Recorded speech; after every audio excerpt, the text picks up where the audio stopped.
Waiting for the loading screen to go. There we go. I was waiting awkwardly there. As, of course, the loading screen hadn't quite come up. Saying the scoreboard, 1-1. Everything equal. Always good. Anyway, in the top left position, spawning as the blue Protoss player, it is Boombox. And his opponent down in the bottom right, the red Zerg player, it is Matt. So, as these two stand, it's tied. It's best of 3 now. One of them will be victorious in this match and take a lead and be on match point.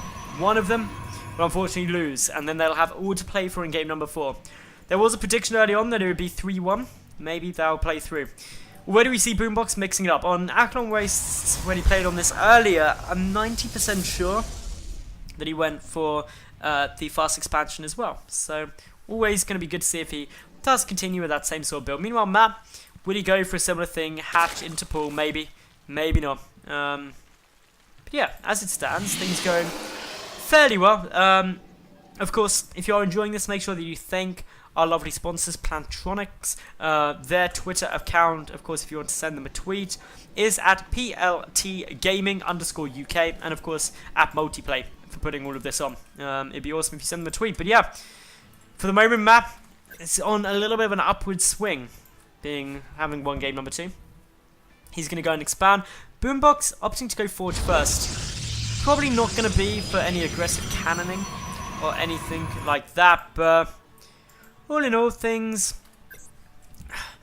pretty safe here. Boombox just wanting to make sure that he's safe in his opening. I think he went Forge first last time. He may opt for a cannon or attempt it, but it's too late. Generally, you see a 14 Forge if you're going to be getting a cannon down. But yeah, as it stands, Nexus on its way out. All looking good. Everything's fine.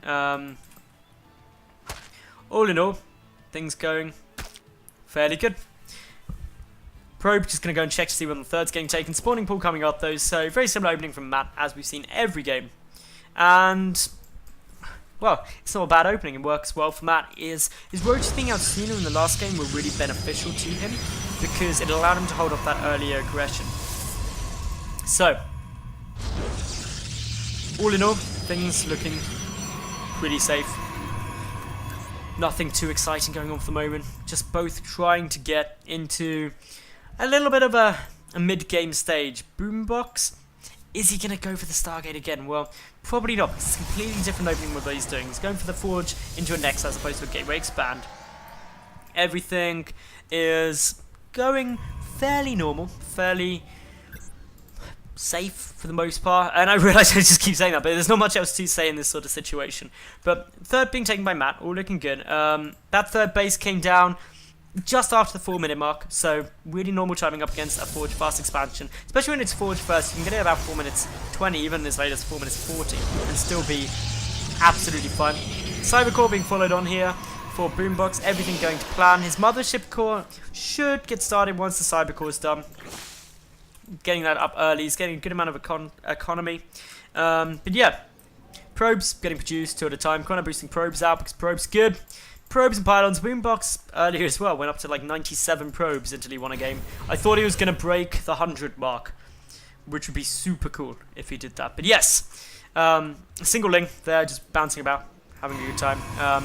Probes, still wondering. Good overall placement. This just lets you know if anything's coming through. You could do it on the other side. You can also put a ling there and gain the same benefit. It's good too.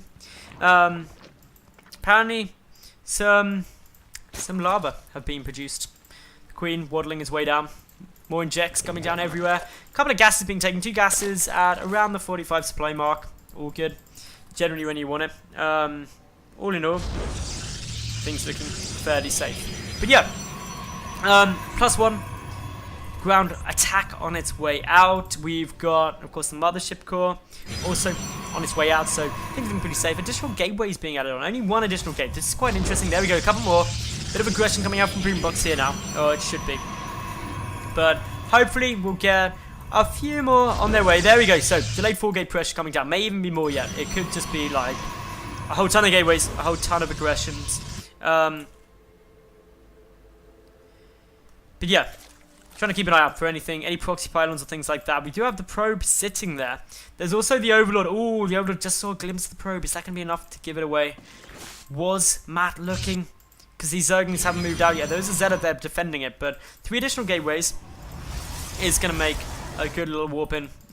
With +1 as well, it's going to be Zealot heavy, as we've seen before. Twilight Count's coming down. That's going to allow the +2. That's coming down really nicely when it does start on its way. Could also be for Blink, could be for some quick Templar Archives.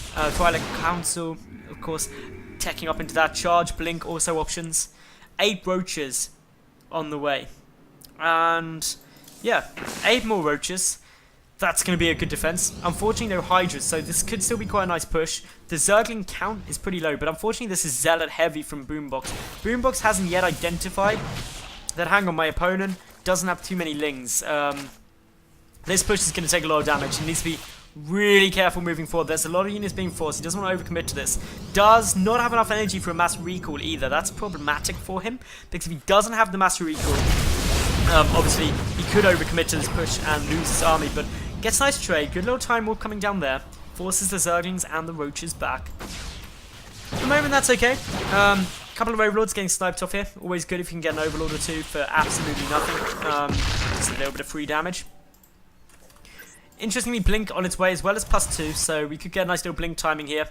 No lair done yet. That lair is still 20 seconds away from completion. And once you get the lair, that's when we can start seeing, of course, some Hydras coming out, the Spire coming out, maybe again. I don't think it'll be a Spire again, but we'll have to wait and see.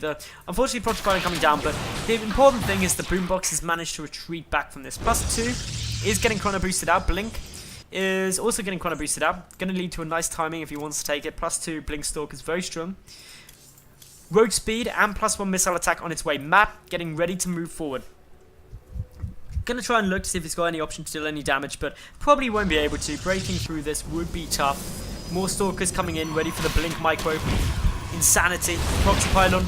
Well, it's not really a Proxy Pylon. The Pylon just sitting there out in the middle of nowhere, not doing too much, but Roaches being forced to retreat back. For the moment, just still more Roaches getting pumped out. This is a bit of a misread at the moment, unfortunately, from Matt. Lots of Roaches against Blink Stalkers. Not ideal. But could be worse things too. Unfortunately, for Boombox, he doesn't have a robotic facility, but he does have more gateways now. He's gone up to 7 gates.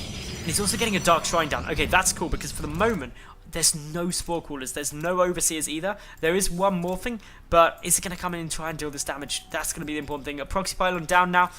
There's a good number of Roaches here, but of course Blink Stalkers with +2 going to be very effective against these non-upgraded Roaches. The Time Warp goes down. A couple of Force Fields just zoning out a good chunk of these Roaches. And well, with the Time Warp, Stalkers able to push through. No damage being taken yet by Boombox. Does lose a Stalker now though. Pushing forward a bit too far. Needs to be careful. His Blink good.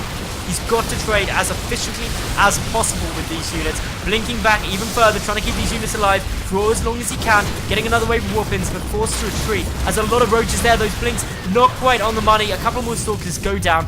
And just through sheer numbers for the moment, Matt is able to hold. Matt's up by 40 supply, army supply at the moment. That's really good for him.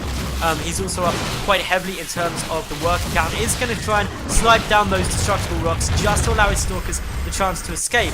But if I'm not mistaken, the Dark Shrine is nearly finished, so we could see some DTs warping in. But unfortunately for Matt, unfortunately for Boombox, his Proxy Pylon has just been taken out. He really would have liked to have kept that up in order to get some DTs down. He doesn't have any other Proxy Pylons down, so he can't get any quick warp-ins. Does have 2 DTs, but morphing them into Archons for the time being. Just going to try and get a bit more tanky on the front line, trying to allow a bit more damage to get soaked up, because these Roaches are pretty scary. Matt though, behind this, just still pumping nothing but Roaches. He's just getting so many out for the time being. Is it going to be enough to make it work for him? Well, as it stands, we still have a lot of Stalkers warping in. 2 Archons now in the mix. No DTs being used aggressively, quite interestingly. But we do see Spines coming down.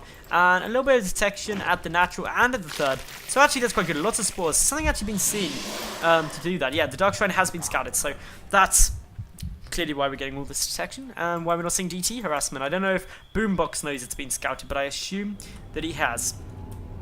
Well, Hydra then coming out. This is actually quite nice. Getting some Hydras into this composition is essential. The longer the game goes on, the worse like this mass Roach becomes. These Archons are going to start dealing some damage. They are getting focused quite quickly though by the Roaches. The Blink Stalkers trying to do as much as they can. Of course, this is 2-0 versus 1-0. But the Blink Stalkers force back once again. Matt just with sheer numbers dealing so much damage. The Archons weren't able to tank up enough of the damage quickly enough. And now the Stalkers being forced to retreat once again. Matt trading way more cost effectively than Boombox, which is never what you want to see. The Roach is just running at his opponent. And with this, Matt will take a 2